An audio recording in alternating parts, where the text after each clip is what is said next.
네, 오늘 4월 8일 사도행전 12장 1절에서 24절까지의 말씀입니다.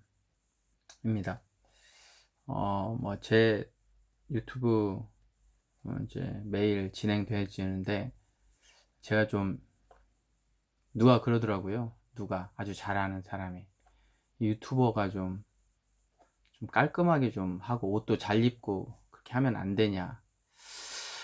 그러면 내가 그것 때문에 하려고 하는 건 아닌 것 같고, 아침에 큐티 하는데 큐티가 목적이지 이렇게 영상 촬영이 목적은 아니잖아요. 그래서 혹시 여러분 중에 혹시 뭐 불편하십니까? 제가 조금 더 이렇게 깔끔하게 입고 유튜브를 해야 이러지 않죠? 그러지 않을 줄 믿습니다. 그래서 뭐 제일 좀 지저분한 유튜브래요. 그런가? 아무튼 그리고 어제는 왜 이렇게 댓글도 많고 조회수도 뭐 90명 거의 다 되더라고요. 구독 안 하시고 조회수만 보시면 안 돼요. 구독 꼭 이렇게 눌러주시고. 네, 오늘 말씀 보겠습니다. 자, 오늘 말씀도 1절에 보면 그때로 시작되잖아요. 그때. 그러니까 이제 어제, 그제, 그때. 어제만이었나요? 그때. 어제만이었군요. 그때.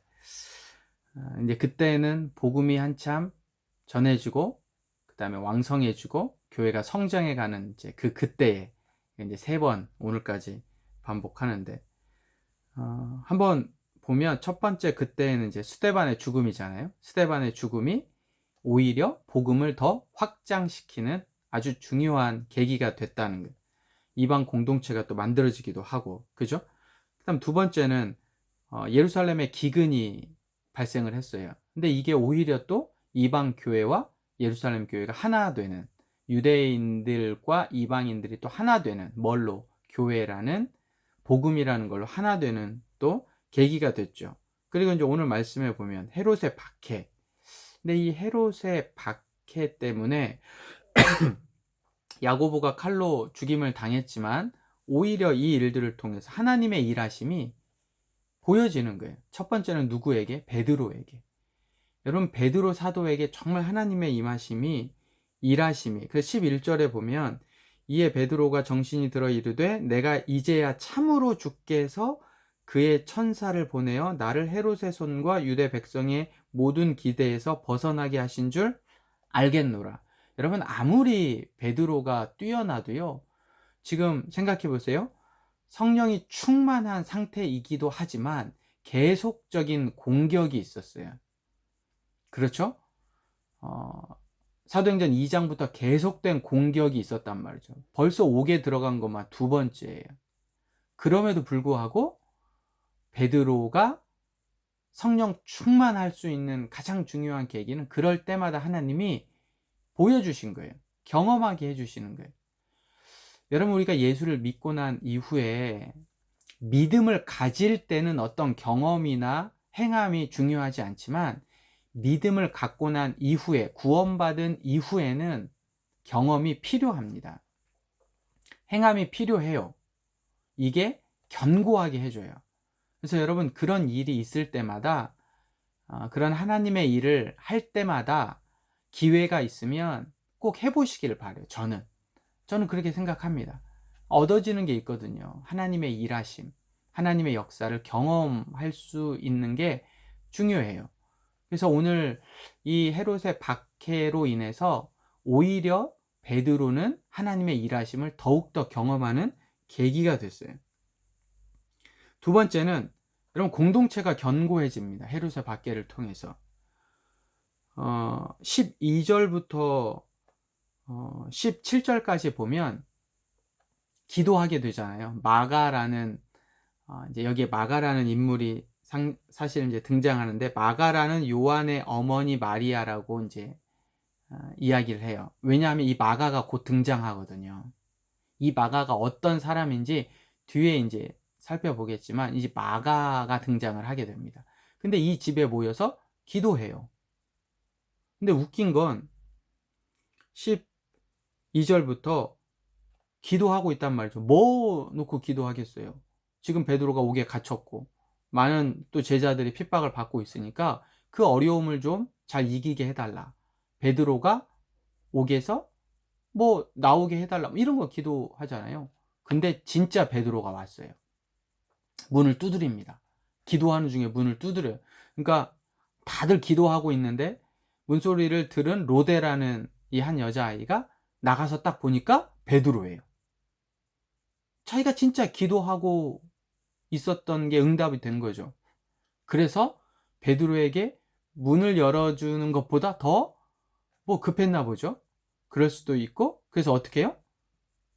방 안으로 들어갔어요. 그래서 베드로가 나왔다고 이야기를 합니다.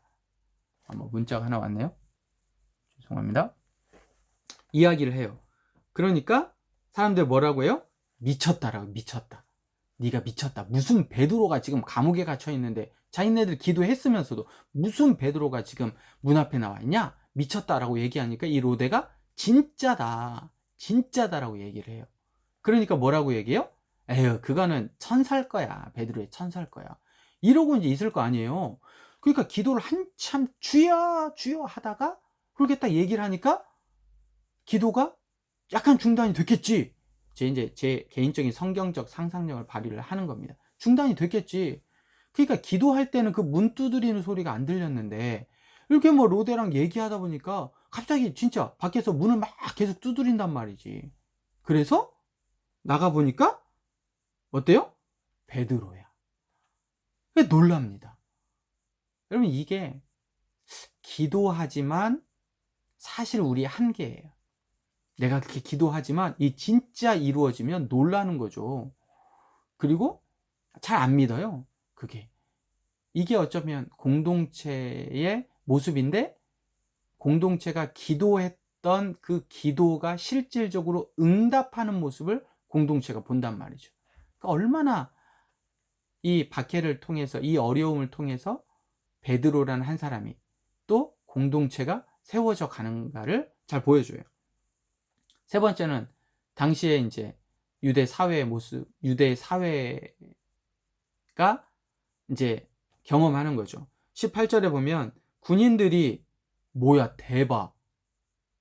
여러분 4명이 조를 짜가지고 지켰어요. 옥에서 4명이 조를 짜가지고 지켰단 말이에요. 그런데 어떻게 해요? 진짜 감쪽같이 사라졌어요. 베드로가. 이거 어떻게 해석해야 돼? 군인들이 어떻게 해석해야 되냐고. 이건 말이 안 되는 거예요. 상식으로 안 되는 거죠. 그리고 나중에 헤롯이 죽습니다. 헤롯이 죽어요. 그러니까 이 과정을 본 유대 사회가 어떻을까? 그 군인들이 어땠을까라는 거예요. 어땠을까? 여러분, 이와 같은 박해와 어려움이 오히려 전화위복이 됩니다. 전화위복. 하나님의 일하심이죠. 그러니까 이 일들을 통해서 오늘 우리에게 깨닫게 하시는 게 있어요. 깨닫게 하시는 게. 여러분, 현실이 있습니다. 현실. 현실과 하나님의 말씀에는 요 간격이 있죠. 요 간격. 현실과, 우리가 맨날 얘기하잖아요. 현실과 하나님의 말씀에는 요 간격이 있어요. 이 간격을 이어주는 게 뭐예요? 믿음이에요. 믿음. 내가 보이는 현실과 보이지 않는 하나님의 말씀 속에 이 간격이 있단 말이죠. 이 간격을 이어주는 게 믿음이에요. 그런데 믿음은 쉽지가 않아요. 어려운 환경과 상황이 우리에게 펼쳐진다고요. 어렵지 않으면 믿음이 의미가 없어요. 믿음을 가질 필요가 없죠. 왜? 믿지 않아도 당연히 해결되는데, 알아서 그냥 해결되는데, 뭐 굳이 뭐 믿을 필요가 뭐가 있어. 그런데 그 고비가 어렵다고요. 고난이 주어진다고요. 이거를 어떻게 우리가 믿음의 눈으로 바라보고 걸어갈 거냐. 이게 진짜 중요합니다. 그래서 오늘 하루도 그렇고 우리 삶도 그렇고 우리에게 주어져 있는 이 현실, 그러나 그 현실 너머에 있는 하나님의 말씀, 우리가 현실에서 하나님의 말씀으로 가기 위한 그 걸음, 근데 그 걸음마다 고난이 있고 어려움이 있다고요.